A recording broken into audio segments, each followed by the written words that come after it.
राम के पास जितने पैसे थे, राम के पास कोई अमाउंट था, उसका 20% श्याम को, मतलब कि क्या करना है, 20% किसको दे देना है, 20% का फ्रैक्शन क्या होता है 1/5। मतलब ये 5 था उसके पास। अच्छा ध्यान दीजिएगा, श्याम को दे दिया और शेष धन का 14 होल 2/7% किस पे खर्च कर दिया, यातायात पर। तो 14 होल 2/7% का फ्रैक्शन क्या होता है 1/7। फिर आपसे कह रहा है तथा शेष धन का 12 से 1/2% खाने पे खर्च कर दे रहा है, मतलब कि 12 होल 1/2% फ्रैक्शन क्या होगा 1/8 होगा, फ्रैक्शन 1/8 खर्च कर दिया। तो अंत में उसके पास क्या बचा, 2100 रुपए बचते हैं। इसका मतलब अगर उसके पास 5 रुपए था, 5 का 20% खर्च कर, एक खर्च कर दे रहा था, उसके पास बचत कितना होगा 4 का। यहाँ 7 था, 7 का एक खर्च कर दिया, उसके बाद बचत कितने का है 6 का। और यहाँ पर 8 था, एक खर्च कर दिया, कितने का बचत आया 7 का। तो भाई 8 में से 1 जाएगा 7 बचेगा। इसको लिख लो ऐसे 5 इन सबका आपस में मल्टीप्लाई कर दो।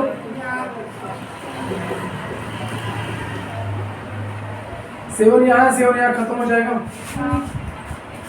4 2 जा 8 हो जाएगा और 2 3 जा 6। तो क्या आया रेशियो 5:3 का आया। ये आपका बचत है, ये 35 मिनट आया था ना, ये टोटल अमाउंट था और ये खर्च कर दे रहा है। खर्च करने पर उसके पास बचत इतना है, तो 3 न देकर कितना दिया है 2100 दिया है। तो 3 में किससे मल्टीप्लाई करेंगे तो 700 से। आपका क्वेश्चन ये होना चाहिए कि सर आप 700 में इसमें मल्टीप्लाई करते हैं तो इसमें क्यों करते हैं। तो आप जवाब ये है कि रेशियो जब बनता है तो रेशियो दोनों में होता है। जैसे अगर मैं बोल रहा हूँ कि 2:4 दिया हो, इसका मतलब 2 इसमें भी होगा और 2 इसमें भी है, तो 2 खत्म हो जाता है तो 1:2 बचता है। इसीलिए हम इसमें क्या करेंगे 700 से मल्टीप्लाई करेंगे। तो उसके पास शुरुआत में उसके पास कितना धन था 3550। समझ आ रहा कह रहा आपसे कि यदि एक व्यक्ति अपनी आय का 20% भोजन पर खर्च कर रहा है, मतलब कि 20% क्या कर रहा है वो, तो 20% का फ्रैक्शन क्या होता है 1/5। फिर आपसे कह रहा है कि और शेष धन का 5% जो है, अब जो उसके पास पैसा बचा उसका 5% जो है किस पे खर्च कर दे रहा है यातायात। तो 5% का फ्रैक्शन क्या हो जाएगा 1/2। क्यों, अब आपसे कह रहा और अंत में जो पैसा फिर बचा उसका 120 रुपये दान दे दिया। क्या किया, अब दान को तो परसेंट में दिया नहीं है, तो जो दान के लिए उसने पैसा दिया, तो अगर हम बचत की बात करेंगे ना, और उसके पास कितना रुपया बच रहा है 1400, तो 1400 ये है और जो दान का पैसा 120 है, इसको जोड़ देंगे तो आपका हो जाएगा 1520। 1400 रुपये बचत था, 120 रुपये उसने दान भी दिए तो वो भी तो बचत में इंक्लूड होगा ना, तो हो गया आपका कितना 1520। तो पहले उसके पास 5 था, बचत 1 दे देगा तो खर्च करेगा तो कितना होगा 4 बचत होगा। पहले 20 था, 1 खर्च कर तो बचत कितना होगा 19 हो जाएगा। तो हो क्या जाएगा 20 × 5 19 × 14, तो 4 5 जा 20। तो क्या आया ध्यान दीजिएगा 25:19 आया। अब ये तो आपका बचत है ना ये, और ये पूरा आया था जितना उसके पास था पूरा, तो बचत कितना दे 19 ना देकर कितना दिया 1520। तो भाई आपका क्या है 1520 आया। तो इसमें किससे मल्टीप्लाई कर 80 से मल्टीप्लाई करते हैं तो 1520 हो जाएगा। इसका मतलब इसमें आया तो 80 से मल्टीप्लाई कर देंगे तो 25 बटे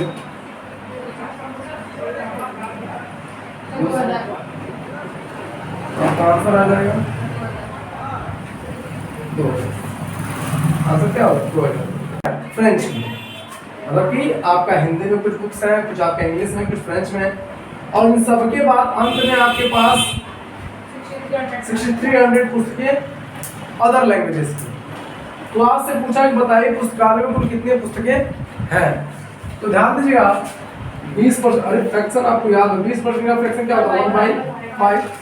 तो पहले 5 था, तो उसमें देखिए टोटल पुस्तक 5 थी, तो उसमें का 20% क्या हो 1, तो क्या है हिंदी की, ये मतलब हुआ ना। अब 50% क्या है अंग्रेजी में, तो 50% का फ्रैक्शन क्या होगा 1/2, तो 2:1 हो जाएगा। समझ आ रहा है उसका। और अंत में शेष क्या है, 30% क्या फ्रेंच में है, तो 30% का फ्रैक्शन क्या होगा 3/10 होगा, तो 10 तो 7 हो जाएगा। मतलब टोटल ये बचत आपका ये है, पुस्तकें बच रही हैं और कुल आपका इतना था, मल्टीप्लाई करें 10:2:5, तो 7:1:4, तो ध्यान 10 2 जा क्या होता है 20 होता है, तो 4 5 जा 20 हो जाए, तो 5 5 जा 25 और 7 जा 7, ये हुआ ये। आपसे बोला कि अंत में शेष कितने पुस्तकें 6300 पुस्तकें अन्य भाषाओं में है, यहाँ पर कितना बचत हो रहा है 7 का, और 7 का लेकर कितना दिया 60 300 900 से मल्टीप्लाई कर देंगे, तो 900 से इसमें मल्टीप्लाई कर देंगे, 25 आएगा। 22,500 पुस्तक टोटल। बताइए पुस्तकालयों को कितनी पुस्तकें 22,000। और ध्यान दीजिए देखो, अगर आपको मन किया कि सर हम बेसिक से लगाएंगे, तो आप क्या मान लीजिए कि कुल पुस्तकों की संख्या क्या मान लीजिए आप x मान लीजिए, तो x का 20% पुस्तकें हिंदी में है। हमारे पास बचत वाला दिया ना, टोटल क्या दिया बचत का दिया लास्ट में, तो अगर 20% पुस्तकें हिंदी में थी तो 20% का क्या हो जाएगा बचत करके 4/5 होगा। अरे भाई 20% का 5 1/5 5 में से बन जाएगा 4/5, उसके बाद अंग्रेजी में क्या हो जाएगा 1/2 हो जाएगा। और जो आपका अंत में शेष 30% फ्रेंच में दिया है तो हो जाएगा 7/10 हो जाएगा। वो किसके इक्वल है 300, 2 2 जा 4 2 5 जा 10, 7 से इसको कर दो 900 हो गया, तो x इक्वल क्या आ जाएगा 900 into 25, x की वैल्यू आ जाएगी 25। ठीक है ना। की बात करेंगे कि पिछले वाले क्वेश्चन में यही कह रहा था बार-बार कि जैसे मान लो उस क्वेश्चन में ये था कि एक पुस्तकालय में 20% पुस्तकें हिंदी में, फिर शेष का 50% अंग्रेजी में था, फिर अंत में शेष का वर्ड बार-बार था नहीं यार, जो बच रहा है उसमें से मान लो 100 रुपए थे तुम्हारे पास, 100 में से 20% तुमने किसी और को दे दिया, तो बचे तुम्हारे 80 में तुमने 20% किसी और को दे दिया, तो 80 का 20% निकालो, ऐसा था पिछले क्वेश्चन में। बट इसमें क्या कह रहा है, इसमें आइडिया बोला एक पुस्तकालय में 30% पुस्तकें अंग्रेजी में, 50% पुस्तकें हिंदी में है। क्या ये बोला कि एक पुस्तकालय में 30% पुस्तकें अंग्रेजी में है और शेष का 50% हिंदी में और शेष का इतना, ऐसा नहीं बोला ना। इसमें बोला क्या कि पुस्तकालय में 30% पुस्तकें अंग्रेजी में है, 50% पुस्तकें हिंदी में है और जो बच रही हैं टोटल पुस्तकें शेष 500 अन्य भाषाओं में। तो आपसे पूछा पुस्तकालय में कितनी पुस्तकें थी, तो ध्यान समझिएगा ये 30% है, अरे 50% है, इसको ऐड कर लो कितना हो गया 85%, मतलब कि 85% जो पुस्तकें हैं, 80% जो पुस्तकें हैं वो अंग्रेजी और हिंदी में है ना। बाकी अब कितने परसेंट बचे हैं 20% बचा है ना। अरे भाई अब 20% बचा, 20% पुस्तकें लेकिन किसमें दिया हुआ है 500 के बराबर, अन्य भाषा में 500 में। अच्छा कोई भी पुस्तक जो होगी वो अपने आप का कितना परसेंट होगी 100% होगी, तो आप ये समझो 20% को 100% अगर बनाना हो किससे मल्टीप्लाई करेंगे 5 से, 5 से मल्टीप्लाई करेंगे ना।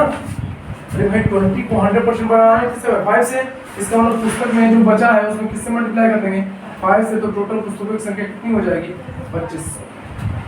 ये तो मतलब है इसका, या तो वैसे निकाल लो, समझो सिंपली समझो, टोटल पुस्तकों को मानो 100 में अगर 50% पुस्तकें किसमें हैं हिंदी में और अंग्रेजी में कितना है 30, तो 50 और 30 कितना हो गया 80, तो अब 100 में से कितनी बची 20 बची ना, और 20 ना देकर कितना दिया हुआ है 500 दिया है, तो 20 किससे मल्टीप्लाई करेंगे 500 हो जाएगा 25 से, तो टोटल पुस्तकें कितनी हो जाएगी 25 से मल्टीप्लाई 2500 हो जाएगा। यही तो है ना। आप सिंपल समझो कि कोई भी चीज क्या होगा 100% होगा, पुस्तकालय में जो टोटल पुस्तकें होंगी अपने आप में क्या होंगी 100% होंगी, 100% का 30% अंग्रेजी में दे दिया है, 50% पुस्तकें हिंदी में दे दिया है, तो टोटल हिंदी और अंग्रेजी मिला के हो जाएगा 80%। 80% निकल गया तो बचे आपके पास कितने परसेंट 20% ना, वो 20% किसके बराबर आ रहा है 500, तो हमने क्या लिखा 20% अगर आपके 500 के बराबर है, हमको कितना बना, हमको टोटल पूछा है और टोटल कोई चीज कितना होता है 100% होता है। इसमें 20% में 5 से मल्टीप्लाई करें 100 हो जाएगा।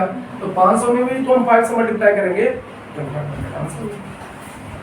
दूसरा क्वेश्चन है, गौरव के पास जितने पैसे थे उसमें से 35% अपनी पत्नी को दे दिए। मतलब कि 35% उसने क्या किया, अपनी पत्नी को दे दिया। उसके बाद क्या करा, और यहाँ पे ये नहीं लिखा कि शेष का 50%, उसने ये लिखा कि 35% दे दिया। अब क्या है कि 50% उसमें से अपने पुत्र को दे दिया। तो टोटल कितना हो गया 85%। 85% उसने किसी को दे दिया। मतलब मैं मान लेता हूँ उसके पास टोटल अमाउंट कितना था 100% था। अब कह रहा है कि शेष जो 450 रुपए उसने अपने लिए रखे। तो आप ये सोचो अगर 85% उसने किसी और को दे दिया तो उसके पास बचा कितना 15%। 15% किसी एक पर होगा 450। ध्यान समझना। अगर हम इसको यहाँ से कैंसिल कर दें 15 या 45 30 तो 1% यहाँ होगा। 1% किसके एक पर हो जाएगा 30 के। अरे भाई 15 एक बचा 1% बचा। तो आपको पता है कोई अमाउंट कितना अपने आप का कितना परसेंट होता है 100% होता है ना। तो हम 1% को 100 बनाने के लिए किससे मल्टीप्लाई करेंगे 100 से मल्टीप्लाई करेंगे। अगर हम इसको 100 से मल्टीप्लाई कर दें तो आपका 100% बन जाएगा। तो हम क्या करेंगे 30 में हम किससे मल्टीप्लाई करेंगे 100 से। तो आप कहोगे क्या 3000। उसके पास टोटल अमाउंट कितना था 3000। या तो आप ऐसे लगा लो कि मान लो टोटल उसके पास कितना था x था, और पास टोटल x पैसे थे। अच्छा उसमें से 35% उसने अपने बीवी को दे दिया, 50% उसने किसको दे दिया अपने पुत्र को दे दिया। तो बचा उसके पास 450। तो ये 450 किसका होगा 15% का। 450 की को होगा ना ये x into 15/100 450 15×45 x की वैल्यू कितना है 3000। तो आपका 3000 जो होगा ये उसके बाद और प्लस टोटल पैसे। ठीक है।